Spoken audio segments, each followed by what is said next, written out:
Let's talk about politics, environmental science, global warming, constitutional rights, social and economic challenges, money, power, choice. Nature does not compromise. Extreme droughts, extreme heat waves. Sea levels are rising, and it is about climate change. This is the future of the next generations. So welcome to the event. We're here with Change the Chamber. We're a nonpartisan coalition of young adults, 100+ student groups, and other allied organizations. Within our campaigns, we educate for science-based climate action within the chambers of Congress, trade associations, corporations, government agencies, and local communities. We pursue meaningful change towards an equitable, sustainable future and empower others to do the same. Change the Chamber has conducted over 80 educational meetings with U.S. senators and representatives. We also recently released our How to Be a Changemaker training course that we will put in the chat based on a previous toolkit, and we'll be publishing an updated report on the U.S. Chamber of Commerce this year. Along with us is Climate Action Campaign, a vibrant coalition of a dozen major national environmental justice, and public health groups. Its goal is to reduce climate pollution and accelerate the transition to clean energy and a sustainable society in ways that support justice, jobs, improved health, and quality of life for all. Its top priority is achieving durable and ambitious federal climate action. So now I'm going to turn it over to Evie to talk about the Inflation Reduction Act. Yeah, I'd just like to give a brief introduction to the Inflation Reduction Act. We have a lot to share today, and our speakers have their own experiences working with the bill and experiencing both its successes and ways it could be improved. So the Inflation Reduction Act was passed in August of 2022 as the largest federal climate bill yet, and is a big investment in growing the green economy in the US. So it's not a perfect bill, and it doesn't meet all of our climate goals. I think it gets us to about 80% of the way there in reducing greenhouse gases to half of what we were producing by 2030. So it's a lot of progress, but it's not everything we need. There's still room for improvement. So one success that we have had is that it creates a lot of green jobs, and it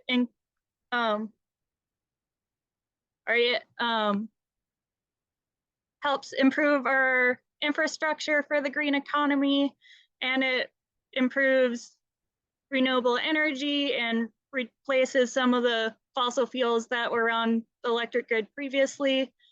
It also works in conjunction with the Justice 40 initiative put out by the Biden administration, and it works with the bipartisan infrastructure bill to both make these improvements, build community resilience for climate change, and it also invests 40% of the planned investments into fortifying communities that are most at risk of climate change. So there is some good. There were a lot of compromises that went into the bill, and a lot of what got cut out could be considered environmental justice wants, but it's a compromise and a pretty polarized political landscape. So we can turn it over to our speakers soon to just discuss their experiences and what they want to see out of future climate legislation, and what they're doing in their work and how they've experienced this bill. There's a lot of opportunities for improvement, especially in environmental justice. So I'll turn it back to you, Erica, and we can go over that. Awesome. So we're going to get started with our first speaker. Rosina Conchwala is a dedicated energy and environmental professional with a wealth of global academic and professional experience. As a Fulbright scholar, Rosina spent a year in India researching agrarian distress, and then completed her master's in environment and sustainable development at University College London, where she conducted fieldwork in Accra, Ghana, to better understand the challenges faced by urban farmers. Rosina is the director for the Energy Justice Partnership at Clean Energy Leadership Institute, and the founder and executive director at EcoLogic. In addition, Rosina is currently spearheading a land restoration project to transform an ecologically problematic corn farm into a climate solution. So thank you so much for being here with us today, and I'll turn it over to you. Great. Thank you so much. Hi, everyone. It's nice to be here. So I am going to not talk directly to the IRA. Instead, I'm going to talk a little bit about the role of EcoLogic, which was mentioned in the introduction. So it's an organization I founded. And also, I just want to say I am based in Chicago, and in Illinois, there was the CEJA Act that was passed in 2022. So, it's great to see the federal policies that are passing, and also to really hone in on what's happening locally. And so some of what I'll speak to is just the importance of community building and what's happening locally, because CEJA, which is I always forget what it stands for, but I think it's the Climate and Equitable Jobs Act, was passed around 2022. And it really was this broad coalition that came together that passed what some people are calling the most progressive Clean Energy Jobs Act in the country. So just a little note about that. And I am going to share my screen and talk a little bit more about EcoLogic. So here is, and so I hope you can see my screen. Can someone just nod or give me a thumbs? Okay, thanks, Erica. Great. Okay, so at EcoLogic, we work to inspire environmental action, and we do that through arts, building connection, and education. So I am going to talk a lot about the role of the arts in the environmental movement. But more importantly, also just fostering connection is so vital to the work that we all have to do in whether it's passing policies, bringing people into the movement, etc. So I'm going to share here. Let's see. Okay, here we go. So the role of art in the environmental movement, really, I think it plays there's two important roles that art plays. Firstly, it allows us to imagine solutions through creative thinking. It's really essential that we start to think outside the box, that we start to imagine solutions out of what is already here, because we are going to need to get creative if we want to address this climate crisis. And when we allow ourselves to get creative, we can really think about those solutions. And I think secondly, and importantly, it allows us to empower marginalized voices. Too often we are hearing from people who are in ivory towers that may or may not be as impacted by the climate crisis. And so it's really important that we uplift some of these voices in the movement. And a little anecdote here that I'll share in a bit. Let me go to the next slide here. So this is a workshop we led with women from the Asian University of Women in Bangladesh. And a lot of these women came from different countries. Some were migrants, some refugees, some had direct experience with climate, which caused them to move to Bangladesh. And it was these intersecting stories of these women that we put together into this anthology. So this anecdote that I'll share is, when we think about climate fiction, there is a book that, and now the name is escaping me, but I bet a lot of you have read it. Oh, The Ministry for the Future. And I will say that opening chapter and that opening scene of that book that really describes this heat wave in India and this thirst and the just extreme conditions that these people were facing. When I was looking up, stories about climate fiction or just why this genre is so important, so many sources just kept pointing me back to that one book. And it was like, okay, well, first of all, and that book is written by a white man. And the story was about, took place in India. And it was like, why are there not Indian voices sharing these stories? And so I just think it's really important to give space for other voices, especially those most impacted, to contribute to this. So one thing I want to talk about is the plays that EcoLogic produces. So this was our first play called Love in the Time of Climate Change, and it really helped to bring these issues that we were wanting to bring to a mainstream audience in a creative way. And so this was a climate comedy. And I'm just going to talk about some of the things that this play was able to address and bring to the audience. So solastalgia, which is this feeling of emotional anxiety that people feel about our changing planet. And when we produced this play in 2019, this concept was a little bit less talked about than it is now. I think there was a statistic that in like 2021, the amount of Google searches for climate anxiety went up 500%. So it is something that is definitely being discussed a lot more. But in this way, we were able to talk about this and create space. And I wonder, is Albert here? I maybe have saw someone named Albert join, but this is Albert.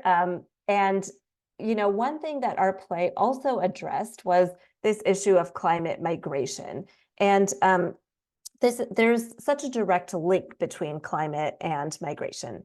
And this play, through a woman's story, was able to give light to her experience and kind of what is causing that. The play, a take-home message in the play was community. We'll talk about that in a moment, but just, you know, we can build resilience through community. We have a sense of belonging, and, you know, each individual action is great, but collectively, there's so much more power in doing things together. And then at the top, I mean, I think this is still, those of you familiar with Citizens Climate Lobby, the Energy Innovation Act is the bill that Citizens Climate Lobby has been championing. And so this bill was in our play, and what we did after the play was we gave people an opportunity to speak with CCL volunteers, learn more about the bill, sign letters that would be delivered to their members of Congress. And so, you know, through this platform, we were able to bring some really important issues to light. So our second play production, Come Along for the Ride, is exploring climate grief through two main characters. So hopefully, you know, we've done some table reads, and hopefully that will be produced in 2025. So stay tuned. If I am running short on time, I can go through these next slides pretty quickly, but I just want to highlight, okay, I'll just go through these next slides pretty quickly, but we do a lot of work with artists as well. And so these different art pieces also are able to reach audiences, as well as pushing artists to do more and really lean into environmental issues. So, you know, there's a lot here, but these art pieces are just so beautiful, but also so powerful and really tell a story. So, you know, this one I particularly like. I'll just talk about it. This represents a rainforest, kind of the view that you could see. The green is the rainforest, the pink is the deforestation. And then this plant, the monstera, which is such a common, popular houseplant. I think this piece just really showcases how humans are both kind of driving the destruction of our natural world and also just so drawn and reliant on it. So I think this is a powerful piece. Another piece that really utilized some materials. And then this was a celebration that we held. And I think this quote is really popular. Art isn't a mirror held up to reality, but a hammer with which to shape it. So it just speaks to the role of the arts in the movement. I think, especially as we're coming up to another major election, just, you know, how can we think creatively? How can we use art in this moment? A couple other things I just want to talk about before handing it back. So as I mentioned, the role of connection is really crucial at our organization. And not only does it help combat these feelings of anxiety, build resilience, but collectively we can have a bigger impact if we're doing it together. And this quote I really like by Bill McKibben: the most important thing an individual can do is be less of an individual, join together with others in movements large enough to make change. So again, as I mentioned SIEGE at the beginning, the bill that passed in Illinois, this was tireless work of it was a coalition. It wasn't a few individuals. It was a coalition of organizations and dedicated individuals who were parts of those organizations that led to the passing of CEJA and the IRA, things like that. So it's really important to kind of see what's happening in your local community and join in efforts, because there are a lot of organizations doing really good work. I want to put in a little pitch for a program that we run called Eco Cruise. This program brings people together to educate, create space to talk about climate change and other environmental issues, because too often we don't even have spaces to talk about these topics. So climate change is on a lot of people's minds, but not everyone is talking about it all the time. It also just builds a sense of community, and it gives people ideas for how they can take action in meaningful ways. So often people care about climate change, they just don't know what to do. And so this is a 6-week program. We've got crews in Chicago, DC, New York, and San Francisco. So if you're in one of those cities and looking for a 6-week program to sort of build your climate community, check that out. And then finally, just this role of connection, both to each other and to the natural world. We find that it's essential to build that connection. I think I saw someone who introduced themselves as a soil scientist. I'd love to learn more about the work that you do, because one of the things that we're also doing is a land restoration project in Illinois. So anyways, I also just love this quote by Robin Wall Kimmerer. And yeah, one of the things that we're working on is a land restoration project. We're starting with 3 acres. Those of you who are familiar with the Midwest may know that just so much of our landscape has been destroyed for agricultural purposes, development, wetlands have been drained. And so really kind of restoring that, which is a climate solution, also helping people get connected, is really important. So let me wrap up there, hand it back over to Erica and Evie. But here's some information. So I would invite you to check us out. Please follow us and reach out if you have ideas or questions. So thank you so much. Thank you so much. I can echo what Tony said in the chat. That's also amazing. So thank you for sharing that. Next, we're going to go to our next speaker. Alex Guinness is a disability and climate justice consultant based in Oakland, California. After acquiring a spinal cord injury in his teens, Alex pursued a bachelor's in geography and a master's in public policy from UC Berkeley, where he focused on climate change and the built environment and renewable energy integration. In 2014, Alex founded the New Earth Disability Initiative at the World Institute on Disability, becoming one of the first public voices raising awareness about disability climate justice. Alex pivoted to consulting in 2020 and addresses disaster readiness, urban design, equity concepts, and more in his work. Additionally, he is a member of the Tactical Advisory Committee for the Governor's Integrated Climate Adaptation and Resiliency Program, and sits on the Equity Working Group for the Bay Area Climate Adaptation Network. He is also a co-founder of Climate Hive, a consulting outfit that supports climate leaders in messaging and deal making, and will soon be launching his new newsletter, Disability MB, with thoughts on climate, disability, urbanization, and adaptation. So I'll turn it over to you. Thank you so much for being here. Yes, thanks so much for having me. And hi, everyone. Thanks for joining today. Had a little bit of my background there, and actually, I'm not going to be doing a PowerPoint. I'll just be talking at you for a while. As Erica mentioned, when I was a teenager, I was kind of one of those extreme sports kids. Went over the handlebars of a mountain bike and broke my neck. So I've just celebrated 20 years as somebody with a spinal cord injury. I again started studying climate change in college, and then worked in energy storage policy in California, and realized how important the electric grid is to me personally. And then I am going to get rid of the, okay, there's a document is saved 5 minutes ago that was like right in the middle of everything I was reading. All right, so but anyways, how important the electric grid is to me personally and to people with disabilities in general. So the result has been a decade working on the intersection of climate, disability, and the built environment, including at nonprofits and now as a private consultant.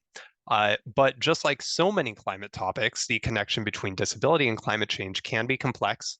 But just putting a framing out here, and think of this framing, and on the topic of today, think about how you could plug in the Inflation Reduction Act and disability. And I'm going to give an example and try to kind of illuminate how the Inflation Reduction Act is relevant here. But in general, I like to use a conceptual framework to get things started. So just imagine that you have two columns.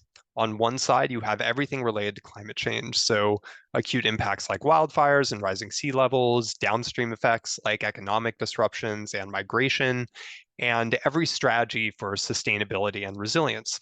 Then in the other column, you have everything related to disability. So broad disability categories like mobility or vision, specific diagnoses like my own spinal cord injury, specific health concerns, for example, around breathing, respiration, temperature sensitivity, social concerns around everything from independence to housing to employment, and both existing and potential support systems, right? You've got the medical part of disability, you've got the social part of disability, and all of that is on the disability column. So you could break each of those columns down into a few large categories each, 100 smaller topics, or millions of detailed rows. But let's just imagine you have 100 topics in each column. On the climate change side, you've got 100 random assortment of adaptation and mitigation. On the disability side, you've got random 100. And draw a line, horizontal lines, diagonal lines. There's 10,000 connections between climate and disability there. And each one of those connections is a valid point of inquiry, advocacy, and potential progress. So let's go into an example and think about actually the energy storage industry that started my career here in climate work.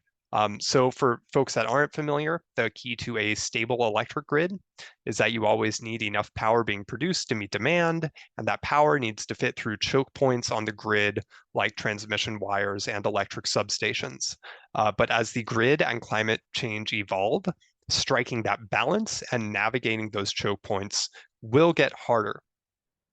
More people are demanding electricity now, right as we are adding things like solar farms whose output depends on the weather and time of day.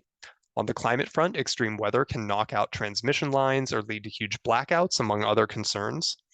And then meanwhile, people with disabilities have an acute need for electrical power for things like charging wheelchairs, operating elevators, or powering life-sustaining ventilators. So outages can jeopardize our independence or even survival. Many of us are also more sensitive to extreme heat and cold, meaning loss of heating or AC can be beyond dangerous and disproportionately dangerous compared to able-bodied folks. So it turns out that energy storage then, big old batteries, can be a huge help for both climate and disability.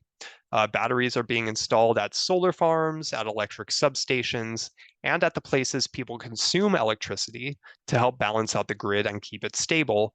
And importantly, legislation like the Inflation Reduction Act and other kind of, industrial policy there helps to get more batteries on the grid where they're needed. And there are aspects of the Inflation Reduction Act that prioritize equity communities in that, right? So obviously, again, this is a climate justice imperative in general, but specifically for people with disabilities that are disproportionately impacted by blackouts. And storage, energy storage, as a disability climate justice tool, has actually been a concrete topic here in California, where in the late 2010s, we started having geographically targeted, time-limited blackouts called public safety power shutoffs to prevent, wildfires from knocking a tree onto a live power line wind from knocking a tree onto a live power line and starting a fire. So with that, disability advocates were concerned about the health and safety of folks with disabilities during power outages. Advocates pushed the state and utilities to provide a huge cache of portable 3 kilowatt-hour batteries that local independent living centers could distribute to people with electrical electric medical equipment ahead of those power outages. So this is kind of advocacy to get a cache of energy storage resources that can be sent out to people who need them, right? It's not a perfect solution by any means in the face of these power outages, but the program has almost certainly saved lives and is a good example of recognizing disproportionate impact and improving equity there. That was done outside of the Inflation Reduction Act, but if you can imagine how a law like the IRA that appropriately prioritizes disability as an equity group could benefit the community. So we could also take that one step further even and point out that batteries will make it so that we have a grid that can have zero carbon electricity, which then will help slow warming and reduce the climate impacts that disproportionately harm people with disabilities. So from my perspective, I see something like big old batteries going on the grid, hitting a bunch of different equity concerns for the disability community. And that's just one example. But it is a good example that recognizes kind of the multifaceted impacts and opportunities for adaptation. Another topic that I'm pivoting toward these days, and the topic of my newsletter that's going to be coming out, is the importance of accessible, inclusive urbanism. So increasing density within cities and improving public transit are two of the best strategies to reduce our collective carbon footprint, and with the added bonus of improving quality of life. And it turns out that that kind of urbanism is great for people with disabilities who are, for example, disproportionately less likely to own a car and more likely to use transit than able-bodied folks. And then we can also benefit from an expansion of modern apartments that are more accessible than single-family homes and older apartments and are more likely to have modern insulation and air conditioning. So ultimately, I think that the disability community will benefit from embracing urbanism and that we should advocate for enhanced accessibility in housing and infrastructure to ensure that the growing momentum, the existing momentum already for improved urbanism doesn't, create inaccessible environments and leave us behind. And that's actually another part of things like the Inflation Reduction Act and infrastructure bills is that infrastructure lasts for decades or over a century. And we need to ensure that that's fully accessible right off the bat. And I appreciate equity concerns that are built into laws like that. So in the end, people with disabilities are disproportionately impacted and at risk due to climate change, but there's a lot of things that we can do to improve our public safety. So just imagine, build those couple of columns, build some lines, see what sparks your curiosity, let your curiosity grow, and of course, feel free to get in touch.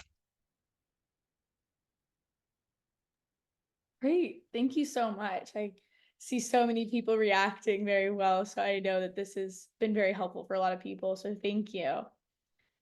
Next, we're going to go to our next speaker. Kyla Smith is an energy justice organizer and graduate student currently living in Dejo, also known as Madison, Wisconsin. She focuses her work on residential energy justice, specifically on Black experiences of energy insecurity and how those experiences can shape a better energy future through utility and government systems change. They also are passionate about education and collective actions for local energy injustices and on the extraction of transition earth metals in the global south, particularly the mining of cobalt in the Congo that has increased in intensity as we have progressed in this clean energy transition. So now I'm going to turn it over to Kyla. Thank you so much for being here. Yeah, and thank you for that intro, and thank you for the past two presentations, because y'all snapped. I was over here snapping while you are going off. But I'm going to share some slides. Alrighty, cool. So, hey everyone. Like it was said, my name is Kyla Smith. I use she, they pronouns, and today I'll talk to you mainly about my work with an organization called Blacks for Political and Social Action. But I also do work with other community organizations in the Madison, Wisconsin area. So I thought I'd do a slide for y'all to get to know me and my work, and then going more into my work with Blacks for Political and Social Action. So first and foremost, I identify heavily with being an organizer. So I do energy and environmental justice organizing, mainly working with two groups, Blacks for Political and Social Action of Dane County, as well as Urban Triage, that are two community-based groups. With Urban Triage, I've done work related to the Inflation Reduction Act. So if folks have specific questions related to that, let me know, especially with applying to Inflation Reduction Act grants, because that is a process in itself. But today I will be talking about my work with Blacks for Political and Social Action, which mainly is around energy affordability. But before I get into that, I'm also a graduate student. I'm studying at the University of Wisconsin-Madison, getting my master's in environment and resources, as well as my certificate in energy analysis and policy. And the current work that I my bio, but this I also do community engagement work around environmental justice projects, looking at what is the most successful way to engage with communities, especially ones that have been historically harmed by the government. And then I'm also a cat mom, so those are my 2 cats. Marley's on the right, he's the tabby, and Kiki is on the left. She's a diluted calico. So with Blacks for Political and Social Action, I wanted to do a little introduction about who they are and then our work around energy affordability. So Blacks for Political and Social Action is this amazing organization of Black leaders within the Dane County area. They focus on involving Black citizens within the political process, as well as advancing economic and social justice for Black citizens within the Dane County area. You can read more about the organization there on the screen, but I would like to get into the energy affordability projects and aspects that we have been doing. So Blacks for Political and Social Action is interveners against 2 Madison area utilities during the fall of 2023. So before I go on further, I'm going to back up and explain what a rate case is and what does it mean to intervene in a rate case. So there's this thing called the Public Service Commission that regulates and makes decisions related issues, and in order for a utility to make a change to anything that they are doing, they have to bring it against or to the Public Service Commission. In this case, these utilities brought a rate case to the Public Service Commission, meaning that they wanted to change their gas and electric rates for the citizens within their service areas. Now, in order to be an intervener, that means that you are an individual or a group of people or even like an organization that opposes this rate case. So you can intervene against that case and actually even get, at least within Wisconsin, get funds to get your own lawyer and experts to be able to speak to the rate case. But with all that information in the back of your head, Blacks for Political and Social Action was one of the interveners against 2 different Madison area utilities in the fall.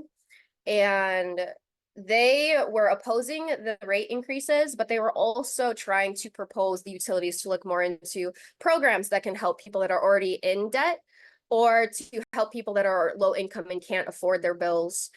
One of that is through the debt forgiveness program. And then the next part is looking into a percentage income payment program, also known as PIP, as well as a low income usage reduction program. Now, here I want to highlight the percentage income payment program, because this is a really huge thing within the energy justice arena, because this looks at the amount that a utility can charge for their rates. And our main goal is to make sure that it's at or under 6%, which is considered to be energy burden level.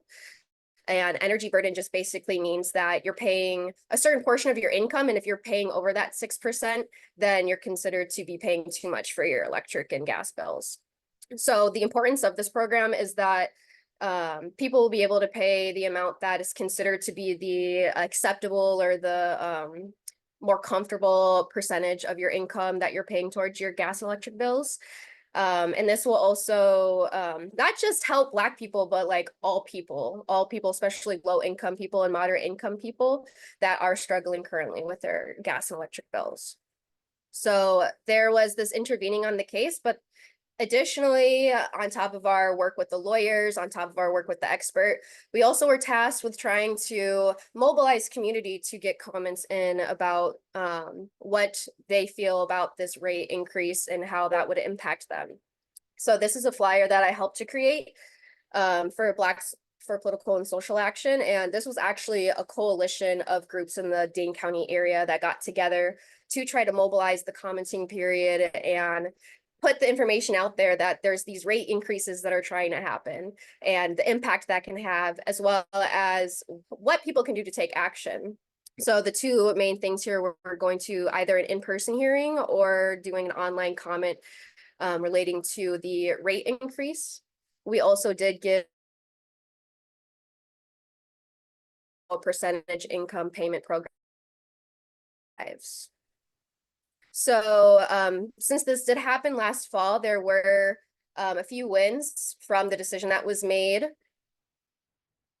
For Political and Social Action of Dane County was the first ever known Black-led organization to intervene against at least one of the utilities as it relates to rate making.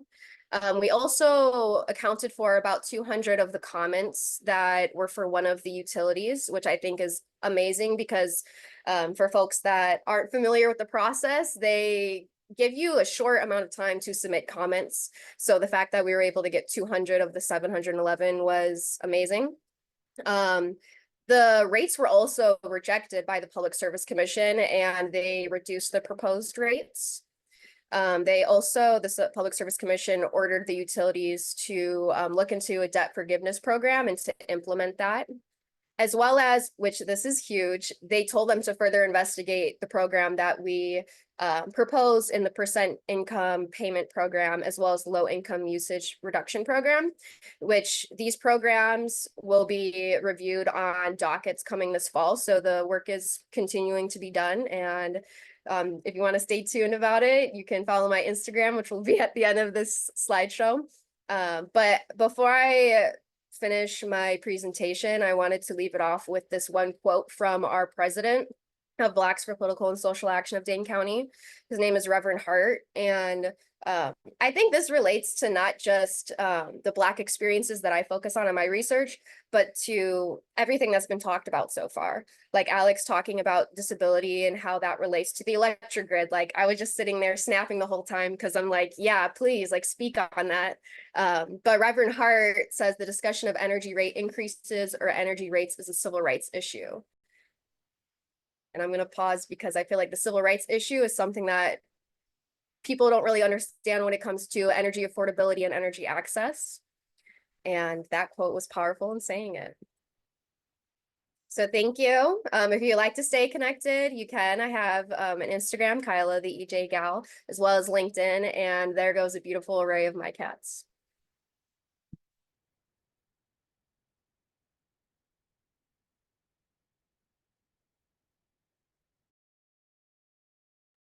Awesome.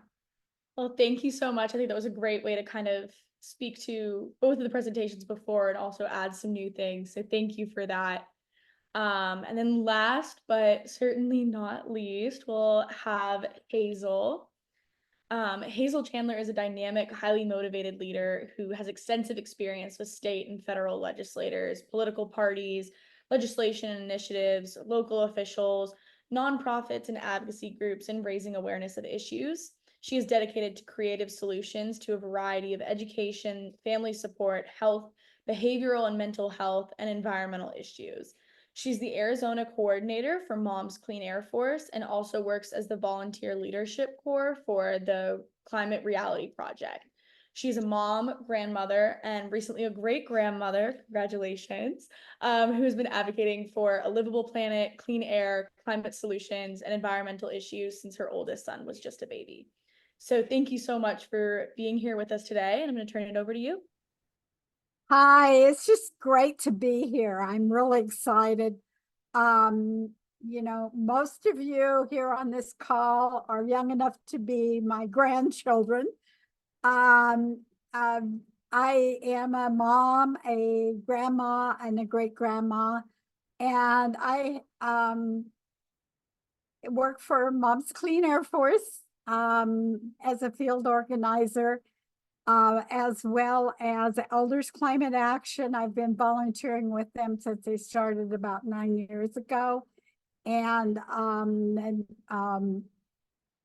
also am part of coalition. I started the coalition 4 years ago in June. That is an intergenerational, multicultural, and interfaith coalition of organizations across Arizona. And also I'm part of the climate action campaign as well. I want to talk to you about the moment. My interest in addressing these issues that we're talking about today go back 55 years. My son, who is now a great-grandfather of 3, or is a grandfather of 3, not great. I'm making him older than he is. But I was nursing him, and I picked up a piece of paper, an article from, I believe it was Chevron, but could have been Standard Oil or one of those, that was talking about this thing called global warming.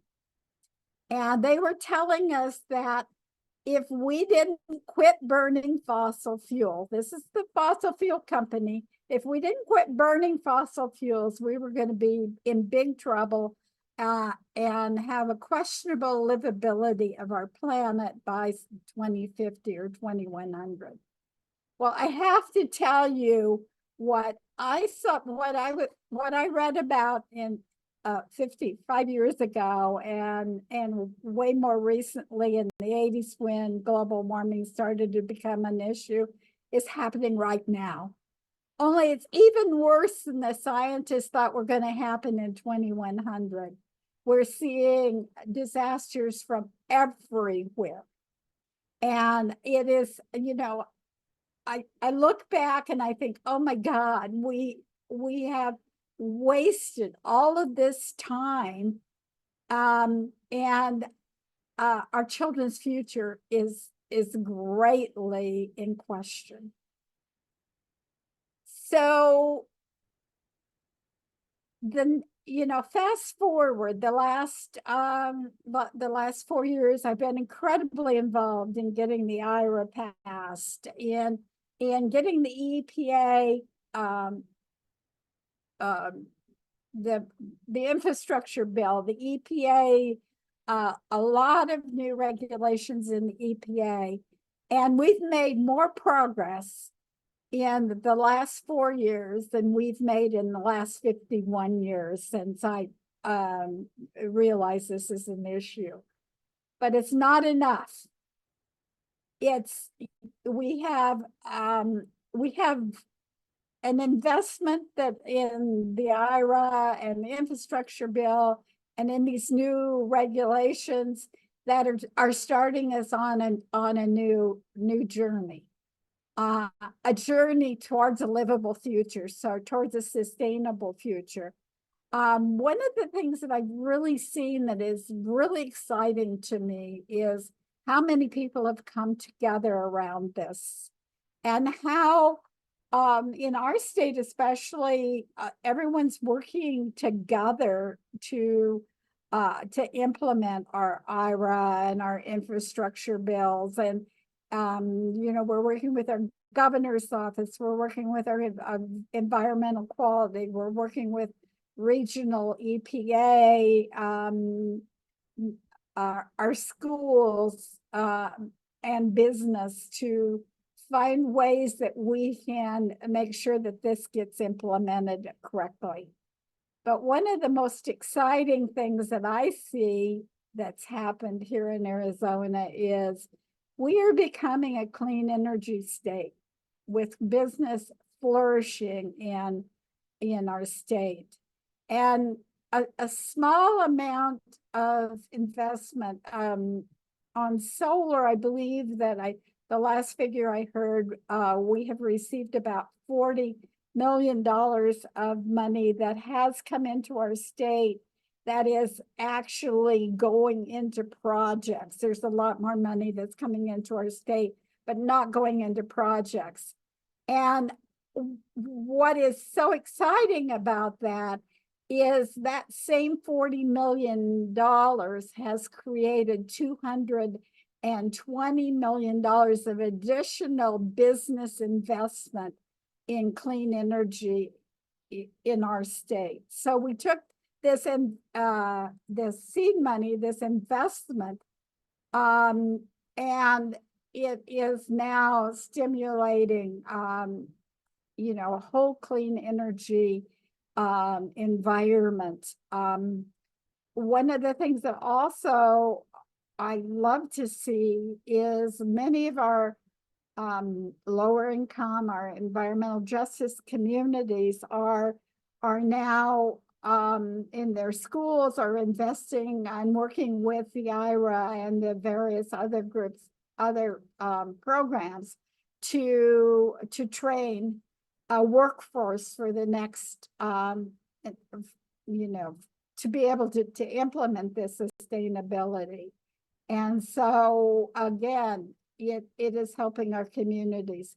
We have a long ways to go on the environmental justice issue. And I just want to kind of echo on the disabilities. You know, all of these issues are so interrelated. You know, climate change affects and environmental issues affect the air we breathe, the water we drink, the way we live our lives. You know, I for one have some serious health issues, and the heat is very, very difficult for me, and I can really identify with Alex because, you know, I have a back fusion that I go outside and it burns like you know what. It's hard to just even walk to a car. And if you've ever been in Arizona in the summer, and especially the summers we've had the last couple of years, you know, we have days and days and days over 115 degrees and hot nights. So it makes it really difficult for people. But I have so much hope because, you know, we have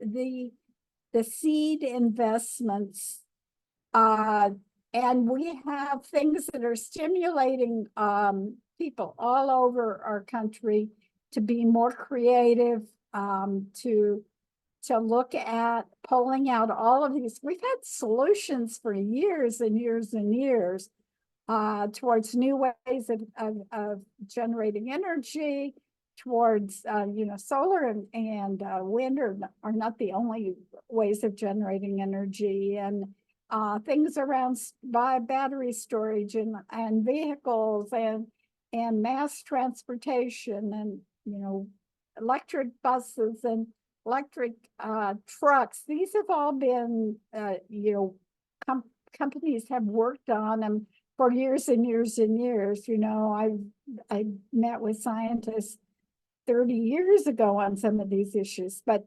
now we have this opportunity, and businesses are saying, hey, this is a good business opportunity, you know, and they're taking off. And I really have, I'm excited about the future. I think you guys, we finally have taken the step we need to take. The only caution I had is we have an election coming up. It is the most important election we have ever had, and I know you've heard that before, but the progress that we have made could be completely undone if we don't have people that are committed to solving climate change. You know, it's real, it's here, it's impacting us. We're all being impacted by extreme weather and heat and fires and floods and you name it. And we cannot let things go backwards. So, you know, my advice and my closing, I know we're going long, My closing to you is, make sure that you talk about this. Make sure that you get your moms, your kids, your grandchildren, your everyone your friends, make sure they get to the poll, make sure they know who they're voting for. Every single position on the ballot. In Arizona, we have the Arizona Corporation Commission, which is similar to, it sets rates and so on.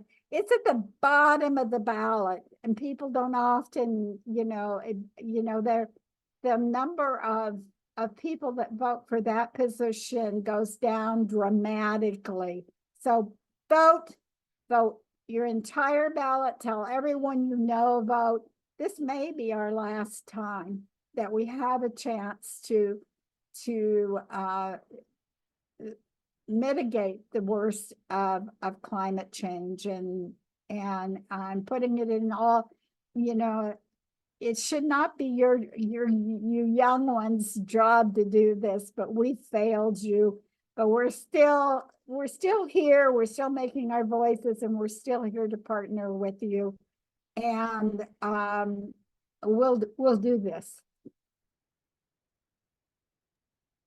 Thank you so much. It's so great to have a voice like yours in this conversation.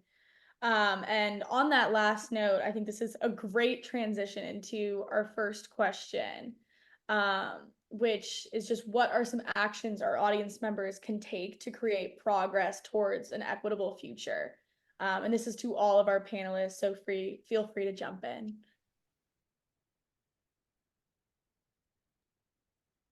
Oh, sorry. You go first, Alex. Oh, I was, so I'm gonna be the disability guy here and just say, like, we are, a good 20% of the population. Disability is, the largest minority group in the US and world. It's just, this is us. If you look at the IRA, right, that the IRA doesn't explicitly label disability, an environmental justice community. It's funky because there's overlap, right? There are higher rates of disability in other EJ communities, so it's kind of like, right, it's there. But from what you can do toward an equitable future, I'm just gonna say I think we're kind of left behind in a lot of conversations.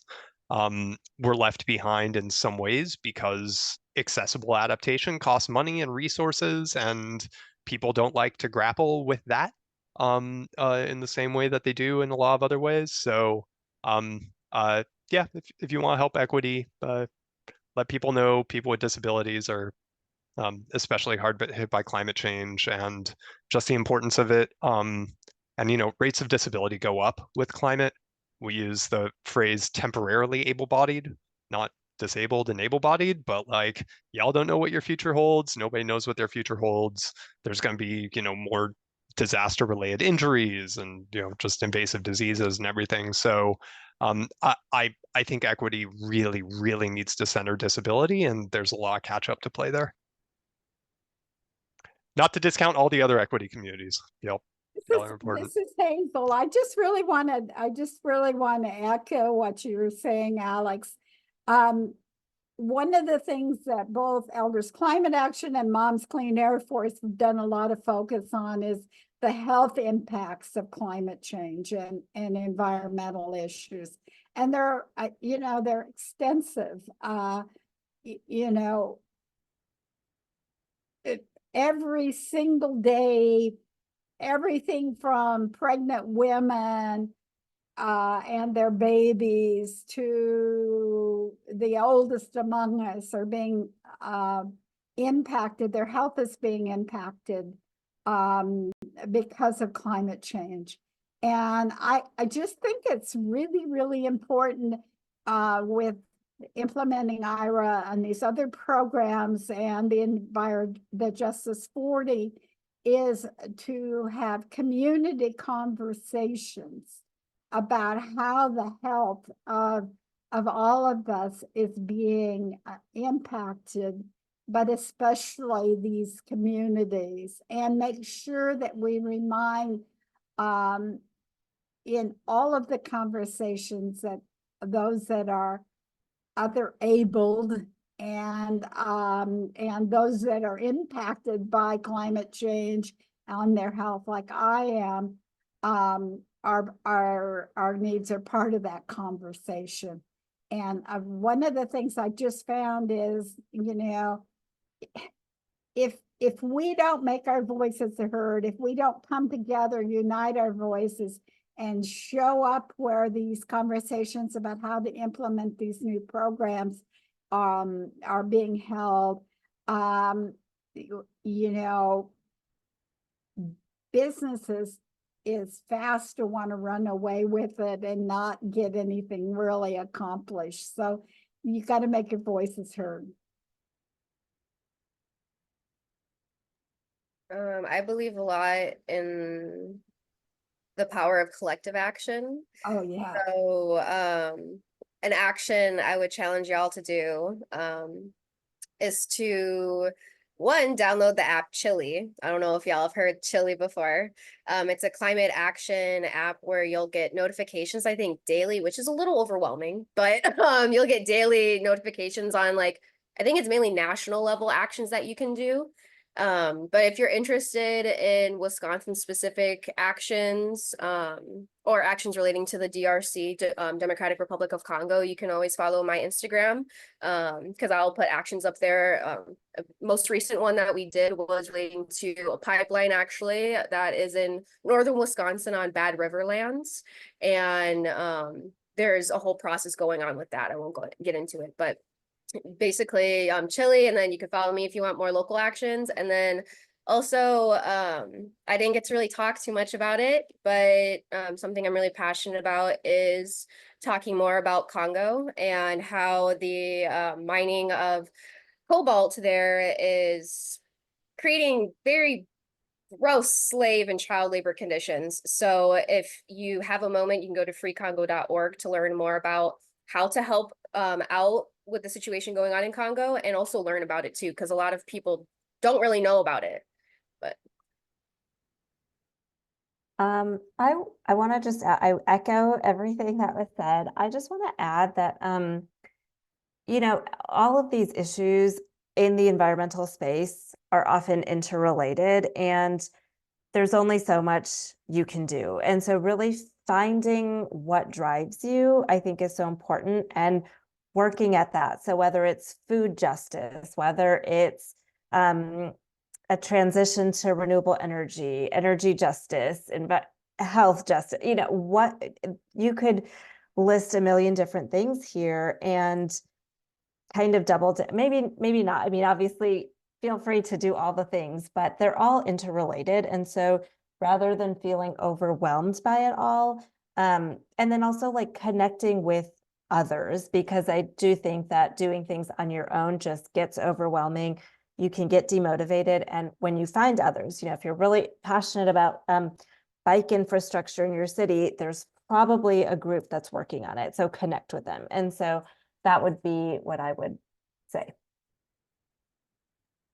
Great. Thank you guys so much. I think really from what I'm hearing about you all, like, freedom is so interrelated with the environmental justice movement, and just having the freedom to live, to prosper, to enjoy life. And I think that that's so important. And to echo everybody in the chat, we've been putting resources in the chat, so please make sure to look at those resources before we all head out.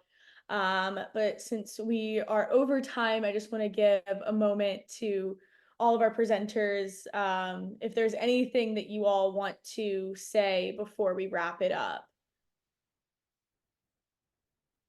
when I say stay in contact, I'm serious. So I'm going to put my information back in the chat.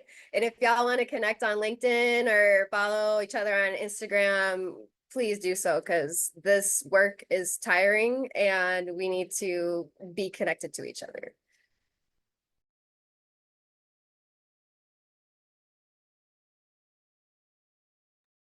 Great. Well, with that, Alex, go ahead. I was Um, coming up with something to say. Yeah, y'all, everybody can make a difference, right? Even a little bit. A lot of stuff happens locally. I love what Kyla was doing on the power work. I've found that, you know, in pro housing, pro urbanism stuff, like so much of that is local. So, you know, the national work, the networking, etc. But yeah, don't underestimate your impact to make a difference in your community.